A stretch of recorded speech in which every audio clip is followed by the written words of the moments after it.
Dicen que fue un amistoso, pero aquella noche del 22 de agosto de 2006, el Camp Nou olía a juicio público. El Barça venía con la corona europea todavía fresca, pero la calma era mentira. Por dentro había ruido, miradas, titulares, presión. Y enfrente no estaba cualquiera. Estaba el Bayern, con Oliver Kahn al mando, un símbolo de hierro, el tipo de arquero al que se le respeta incluso cuando no te cae bien. Por eso este partido no se entiende como Barça versus Bayern. Se entiende como una noche en la que el fútbol se convirtió en mensaje. Y el mensaje fue brutal, porque dentro de este 4-0 hay algo más grande. Un vestuario respondiendo al escándalo, un gigante quedando retratado y un final incómodo que muchos prefieren recordar como solo un trofeo de verano. Antes del primer golpe, hubo un silencio que pesó. Un minuto solemne en un estadio enorme. Y después, como si el aire se rompiera, apareció la electricidad. La grada estaba lista para aplaudir. Sí, pero también para medir, para señalar, para juzgar. Porque en el centro de todo estaba Eto'o, con esa historia reciente que lo perseguía. Venía con el foco encima, con la gente comentando de todo, con esa sensación de que cada balón era una prueba. Y del otro lado estaba un Bayern que no quería servir de invitado decorativo. Querían respeto, querían firmeza. Querían que el campeón de Europa recordara que el nombre Bayern no se usa para entrenar. El inicio fue serio, de esos inicios que parecen tranquilos solo porque ambos equipos se están estudiando, pero por dentro ya se siente la tensión. El Bayern buscó ordenar el partido, empujar con Pizarro y Podolski, intentando que el Camp Nou entendiera que no iba a ser una fiesta sin resistencia. Pero el Barça tenía algo que se notaba incluso sin gol, ese control que empieza como una caricia y termina como un dominio. Ronaldinho recibía y el estadio se inclinaba. Messi aparecía con la calma de quien todavía no carga el peso del mundo, pero ya anuncia que algún día lo hará. Y cada toque del Barça era una pregunta. ¿Van a aguantar esto 90 minutos? Entonces llegó el primer golpe, el que cambia el tono y rompe el libreto de cualquier amistoso. Minuto 30. Falta a una distancia peligrosa. El tipo de pelota parada que no solo busca portería, sino que busca aplastar el ánimo.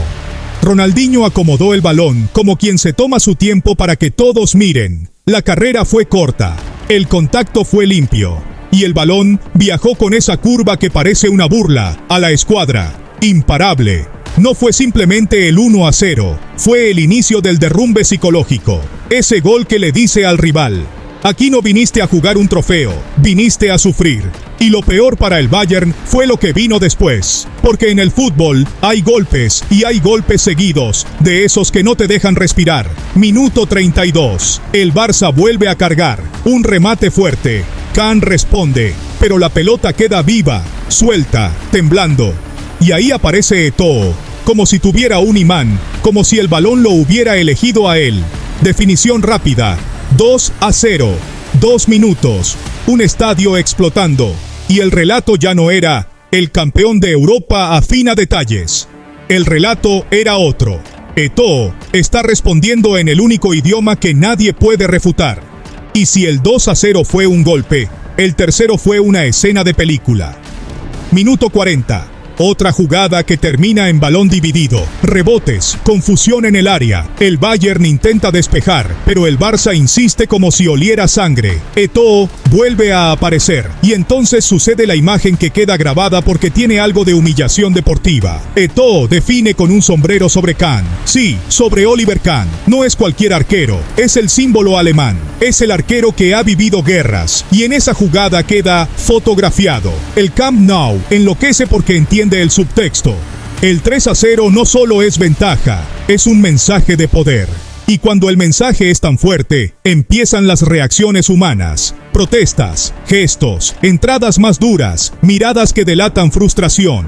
Ahí es donde el partido se vuelve amarillismo real, no inventado. Porque un marcador así, con un rival tan grande, provoca lo inevitable. Tensión, orgullo herido, sensación de ridículo. Y el Bayern ya no solo estaba jugando, estaba intentando sostener la dignidad.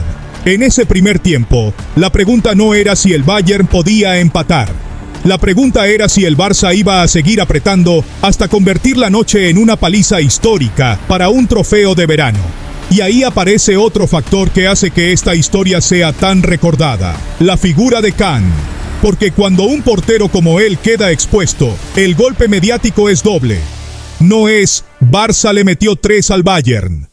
Es Barça le metió 3 al Bayern, con Can sufriendo. Y el fútbol, ya lo sabes, no perdona esas imágenes. El descanso llegó como llega el descanso en las noches raras, con alivio para unos y con hambre para otros. El Bayern necesitaba que se terminara el partido mentalmente.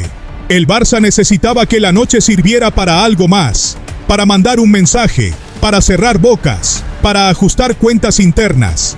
La segunda parte arranca con cambios, pero el ambiente no se enfría, porque el 3-0 no se borra con sustituciones. El Bayern sale con la idea de no recibir otro golpe, pero el Barça juega con esa tranquilidad peligrosa, la tranquilidad del que sabe que el rival está roto. Y entonces aparece el nombre que le da un giro dramático al relato: Saviola. Saviola llegaba como un personaje secundario, como alguien que parecía estar viviendo sus últimas escenas. Y el fútbol tiene esa crueldad hermosa. Cuando te están empujando fuera del guión, de repente tienes la oportunidad de escribir una línea inolvidable. Minuto 52, jugada rápida, balón al área, definición y gol. 4-0 Saviola. Y el Camp Nou estalla otra vez, pero no solo por el gol, sino por lo que representa. El que no contaba, marcó. El que parecía despedido, firmó. Y eso alimenta el drama interno. Porque en ese instante, aunque el partido ya estuviera resuelto, nace la conversación. ¿De verdad era necesario dejarlo ir? ¿Cómo se explica que alguien así marque y aún así no tenga sitio? Con el 4-0, el partido entra en otro territorio, el territorio del control total. Y cuando hay control total, lo que queda es el subtexto, la atmósfera, los detalles que un video documental puede exprimir sin necesidad de contar el partido como narración lineal. Porque aquí lo potente no es solo quién metió los goles. Lo potente es cómo se sintió el Bayern, cómo se sintió el Camp Nou, cómo se sintieron los nombres. Y al final, cuando el partido se apaga, queda esa sensación rara. ¿Qué fue esto realmente? ¿Una presentación de temporada? ¿Un show para la afición? ¿O una declaración de poder? Fue la imagen de Ronaldinho clavando una falta como si fuera un acto de arte.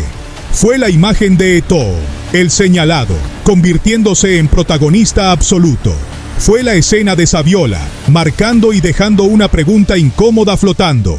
Fue la imagen de Can, símbolo de resistencia, quedando expuesto en una noche donde el fútbol no tuvo piedad. Por eso, este partido vive hasta hoy, no por ser un Gamper más, sino porque tiene de todo.